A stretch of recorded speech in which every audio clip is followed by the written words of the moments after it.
വധശിക്ഷയ്ക്ക് വിധിച്ച പ്രതി തടവ് ചാടി.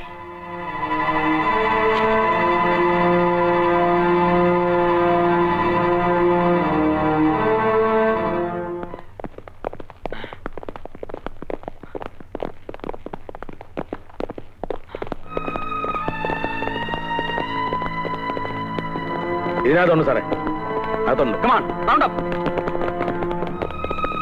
മാധവൻകുട്ടി, ഒരു ഏറ്റുമുട്ടൽ ഉണ്ടാക്കാതെ മര്യാദയ്ക്ക് കീഴടങ്ങുന്നതാണ് നിനക്ക് നല്ലത്. 10 വരെ എണ്ണുന്നതിന് മുമ്പ് പുറത്തേക്ക് വന്നില്ലെങ്കിൽ ഞങ്ങൾക്ക് ഫയർ ചെയ്യേണ്ടി വരും. 1 2 3 4 5 6 7 8 9 10.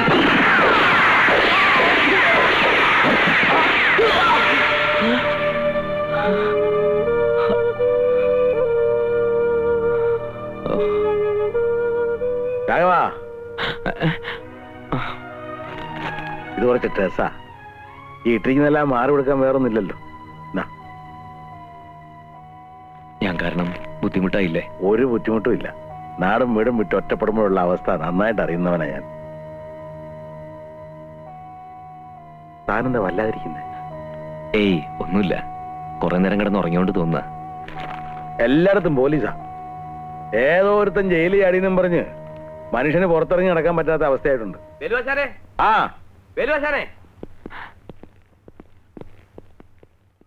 എന്തൊക്കെയാ സാറന്മാരെ, വാ ഇരിക്കെ. എന്താ ഈ വഴിയൊക്കെ?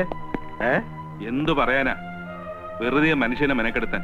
ഒരു കഴിവടമോൻ ജയിലിൽ ചാടിയിട്ടുണ്ടെന്നും പറഞ്ഞ് മറ്റുള്ളവരുടെ ചാടിക്കുക എസ് ഐ സാറ്. ഇവിടെ ഉണ്ടോ നോക്കാൻ വന്നതാ? ഏയ്, കുന്തം പോയാ കുടത്തിലും തപ്പണമെന്നാണല്ലോ. ഞങ്ങൾ എല്ലായിടത്തും ഒന്ന് കറങ്ങി നോക്കാൻ വന്നതാ.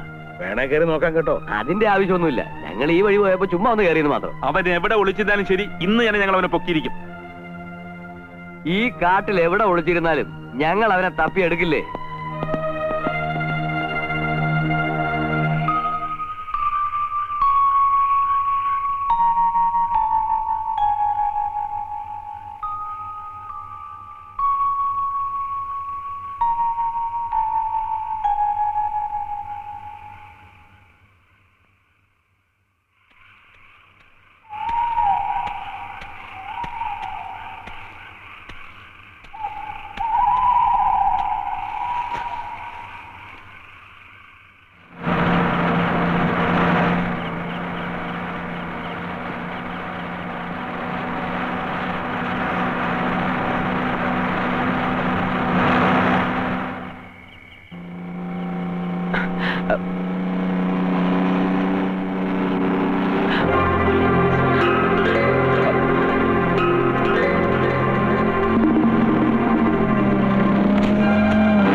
ഞാനിവിടെയാ.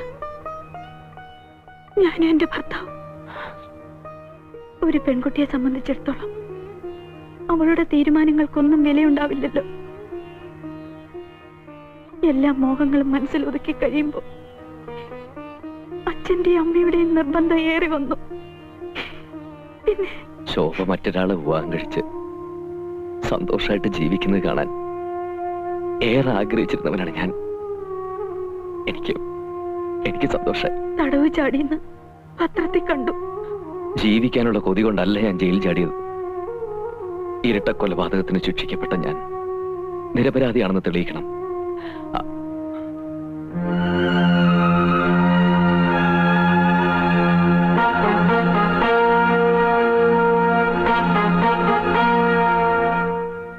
എന്റെ ഭർത്താവ് നന്ദകുമാർ ഇവിടുത്തെ SI.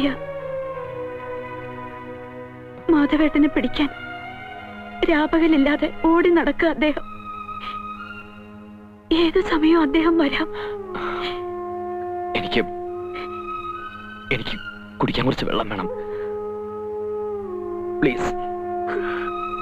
ഇപ്പൊ കൊണ്ടുവരാം.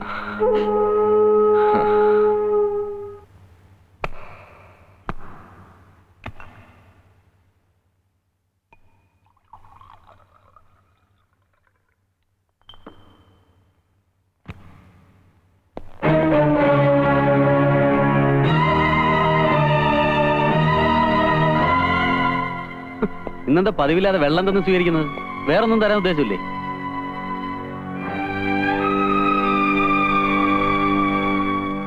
ഞാൻ കുടിക്കാൻ എടുത്തതാ. അപ്പോഴാ നന്ദേട്ടൻ വന്നത്. നിന്റെ മുഖം എന്താ വല്ലാതിരിക്കുന്നത്? ഒന്നുമില്ല, വല്ലാത്ത തലവേദന. എപ്പോഴും വരുന്നുണ്ടല്ലോ നിനക്ക് തലവേദന. വല്ല ഡോക്ടറും കാണണോ? വേണ്ട, ഇപ്പൊ അല്പം കുറവുണ്ട്. രണ്ടും നീ തന്നെ പറയുന്നത്. ഞാൻ അല്പം വിക്സ് പുരട്ടിയിട്ട് വരാം.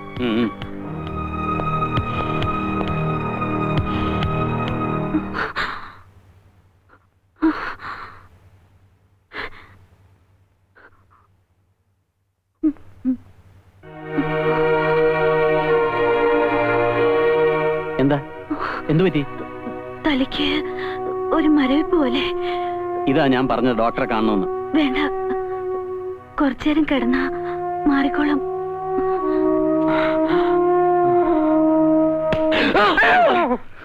നിങ്ങൾ എന്ത് പണിയാ കാണിച്ചേ? ഒന്നും മിണ്ടാതെയും പറയാതെയാണ് ഇപ്പൊ വരുന്നേ. അത് മുസഖ, ഞാൻ ഒന്നും പറയണ്ട. കൈയിന്റെ മുറിവ് ശരിക്കും ഉണങ്ങിയിട്ട് പോയാൽ മതി എന്നല്ല ആശാൻ പറഞ്ഞേ. സൂക്ഷിക്കുന്ന സാറേ, കൈ പഴുത്തപ്പില്ല മുറിച്ചിടേണ്ടി വരും. എന്റെ അറുനാക്കൊണ്ടൊന്നും പറയാതെ ചെയ്താനെ. നിങ്ങൾ വരി, നമുക്ക് വീട്ടിലേക്ക് പോവാം. നിങ്ങളെ കാണാത്തോണ്ട് അമ്മുമോൾ അവിടെ കിടന്ന് തൊടല് പൊട്ടിക്ക.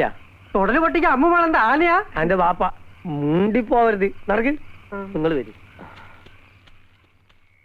ആശാനെ, നിങ്ങൾ ആളെ ഞങ്ങൾ കയ്യോടെ കൊണ്ടുവന്നിരിക്ക. എവിടെയെങ്കിലും പോകുമ്പോ ഒന്ന് പറഞ്ഞിട്ട് പോയിക്കൂടെ രാഘവ? മനുഷ്യന്റെ അകവാള് വെട്ടിപ്പോയില്ലേ? കുറെ നേരം ഇതിനകത്തിരുന്ന് ബോറടിച്ചപ്പോ ചുമ്മാ ഒന്ന് പുറത്തേക്ക് ഇറങ്ങിയതാ. നാട് മുഴുവൻ പോലീസ് ചുറ്റിത്തിരിയ. കാണുന്നവരൊക്കെ പിടിച്ചു ചേർത്ത് ജയിലിൽ ചാടിയ പ്രതി എന്ത് ചെയ്യുന്ന ചോദിക്കുന്നത്? നമ്മുടെ ഇരിക്കുക. പ്രതിയെ ശരിക്കും അവർ കൊന്നു കാണും. പിന്നെ നാട്ടുകാരെ ബോധിപ്പിക്കാൻ വേണ്ടി പോലീസുകാര് കാട് മുഴുവൻ കറങ്ങി ഇറക്കുക. രാഘവേട്ട, വെറുതെ പോലീസുകാരെ കയ്യിലൊന്നും ചെന്ന് പെട്ടേക്കരുത്. അടിച്ച് എല്ലാം അടിച്ചിട്ട് രാഘവേട്ടനാണ് ജയിലിൽ ചാടിയെന്ന് അവർ പറയുന്നു. മാമൻ എവിടെ പോയിരുന്നു? മാമനെ കാണാഞ്ഞിട്ട് ഞാൻ ഈ ചേച്ചി എവിടെയെല്ലാം അന്വേഷിച്ചെന്നറിയാമോ? മാമൻ എങ്ങും പോയില്ല മോളെ. അപ്പൊ ആശാനെ, ഞങ്ങൾ പോണു. ശരി മോളെ, ചേച്ചി പോവാ. അമ്മ മോക്ക് ഞാൻ മാത്രമേ ഉള്ളൂ. ഇവക്കാണെങ്കിൽ താനെന്ന് പറഞ്ഞ ജീവന. അത് ഓർത്തെങ്കിൽ ഇങ്ങനൊന്നും ഇറങ്ങി പോകല്ലേ. അമ്മുമോളുടെ അച്ഛനും അമ്മയും രണ്ടുപേരും പോയി. പിന്നെ നാട്ടിലുള്ളതെല്ലാം വിറ്റുവർക്ക് ഞാൻ ഇങ്ങോട്ട് പോന്നു. അപ്പോ ഇവക്ക് ഞാനും എനിക്കിവളും മാത്രമേ ഉള്ളൂ. പിന്നെ കുറച്ച് ദിവസമായിട്ട് ഞങ്ങൾക്ക് താനും. വാ, വല്ലതും കഴിക്കാം.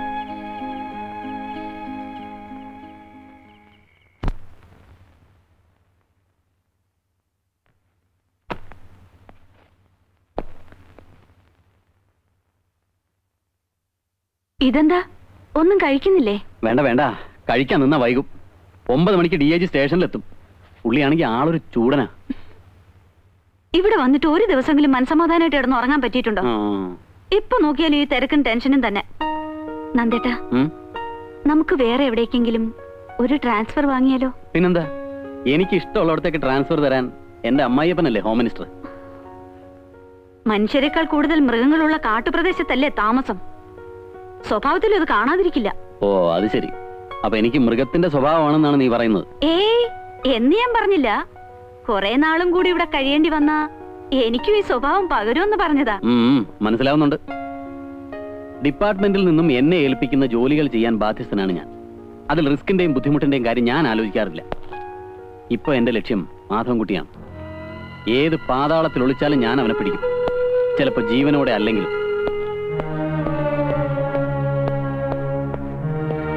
ഉച്ചയ്ക്ക് ഞാൻ വരില്ല, നീ എന്നെ കാത്തിരിക്കണ്ട. ഊണ് കഴിച്ചോളൂ.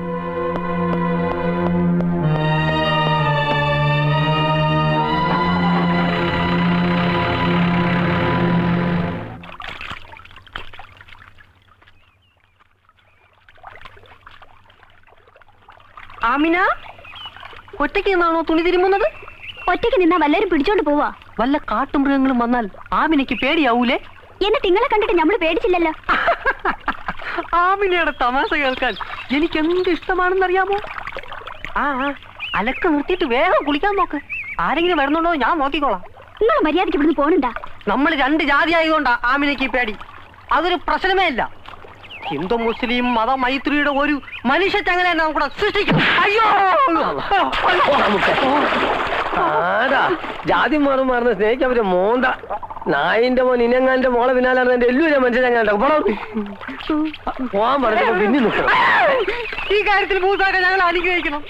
ഇങ്ങനെയൊക്കെ മൂസാക്കെ സഹായിക്കാൻ പറ്റും. കാരണം നായിന്റെ മോളെ ഇനെങ്ങാനും എന്റെ മോളെ പിന്നാലെ അറിഞ്ഞില്ലെങ്കിൽ ഒരു ഒറ്റ മയ്യത്തിയാൽ എടുക്കും കേട്ടോ.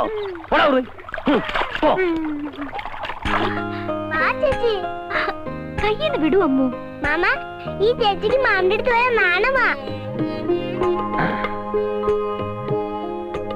മാമിന് തരാൻ ഈ ചേച്ചി ഒരു കൂട്ടം കൊണ്ടുവന്നിട്ടുണ്ട്. എന്താ? ഒരു ഓയിന്റ്മെന്റാ. ഇത് പുരട്ടിയ മുറിവ് പെട്ടെന്ന് ഉണങ്ങുന്നു പറഞ്ഞപ്പോ അമ്മു പിന്നെ എന്നെ ഇവിടെ നിർത്തിയില്ല. അങ്ങോട്ട് പുരട്ടി കൊടുക്ക ചേച്ചി. മാമിന് കൈ പാടില്ലാത്തതല്ലേ? വേണ്ടമോ, മാമൻ തന്നെ പുരട്ടിക്കോളാം. എന്താ ഇത്? രമണി കൊണ്ട് തന്നതാ. ആഹാ, എന്റെ മരുന്ന് ഫലിക്കുന്നില്ലെന്ന് തോന്നിക്കൊണ്ടാണോ നീ വേറെ മരുന്ന് കൊണ്ട് കൊടുത്തത്? വാ അമ്മു. അവിടെ വേലായുധ പെരുമാൾ. ആ വരുന്നു. ആശാനെ. ഓ ഓ, എന്താ വരെ കുട്ടി? ഒരു മണി ഓർഡർ ഉണ്ട്.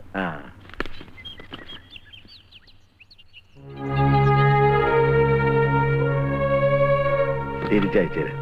തിരിച്ചയക്കാനോ? എന്ത് പറ്റി? വേണ്ടടോ, ഇനി ഈ പണം എനിക്ക് വേണ്ട. അപ്പൊ കൈപ്പറ്റുന്നില്ല.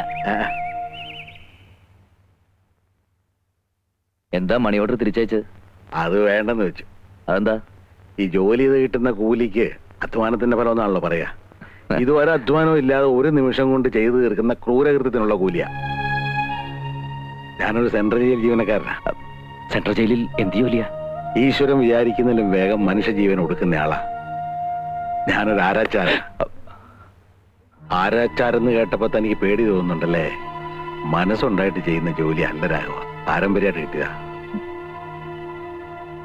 ഓരോരുത്തരെ തൂക്കിലേറ്റുമ്പോഴും ആരാച്ചാരന്മാരുടെ മനസ്സിന് കരുത്തും ധൈര്യം കിട്ടുമെന്ന് പറഞ്ഞു കേട്ടിട്ടുണ്ട്. പക്ഷെ എന്റെ കാര്യം നേരെ മറിച്ച. ഇനി എനിക്ക് തൊഴിൽ ചെയ്യാൻ വയ്യടോ. തനിക്കറിയാവോ, ഒരുപാട് പേരുടെ കഴുത്തെ കറുത്ത തുണിയും കയറും കെട്ടിയവനാ ഞാൻ. അന്നൊന്നും എനിക്ക് ഒരു വിഷമം തോന്നിയില്ല. പക്ഷേ ഈ അടുത്ത കാലത്ത് ഒരാളുടെ ജീവൻ ഞാൻ ഒടുക്കി. ഒരു മമ്മാലിയുടെ. വലിയ കുറ്റമാണ് അവൻ ചെയ്തത്.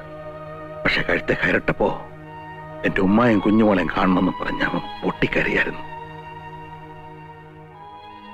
കറുത്ത തുണിക്കുള്ളിൽ ഞെരിഞ്ഞമർന്ന മമ്മാലിയുടെ കരച്ചിൽ കേട്ടിട്ട് അവന്റെ ആരുമല്ലാത്ത ഞാൻ പോലും തകർന്നു പോയിടോ.